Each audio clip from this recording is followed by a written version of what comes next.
అందరికి నమస్తే. సంక్రాంతి సీజన్ మొదలైంది కదా, కైట్స్ ఫ్లై చేయడం స్టార్ట్ చేశారా?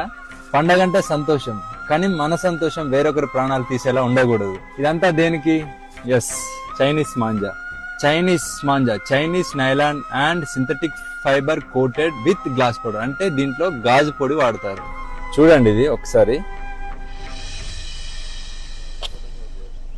చూసారు కదా, ఇది మనం మెడకు తగిలితే ఏంటిది పరిస్థితి?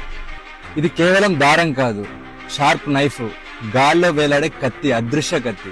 2-వీలర్ రైడర్స్ కి, యానిమల్స్ కి, బర్డ్స్ కి ఈ చైనా మాంజా తగిలి డీప్ కట్స్ జరిగి హెవీ బ్లీడింగ్ జరిగి ప్రాణాలు పోతున్నాయి. వీటి వల్ల చాలా మంది జీవితాలు నాశనం అవుతుంది. ఒక్క చిన్న సరదా ఎన్నో కుటుంబాల్లో తీరని శోకాన్ని మిగులుస్తుంది. ఇది నాన్ బయోడిగ్రేడబుల్, ఇది భూమిలో కలవదు, ఇది బ్యాండ్ థ్రెడ్. ఈ మాంజా ఎవరైనా ఇల్లీగల్ గా అమ్మితే మీ నియరెస్ట్ పోలీస్ స్టేషన్ లో రిపోర్ట్ చేయండి. చైనా మాంజా అమ్మడమే కాదు, కొనడం కూడా నేరమే.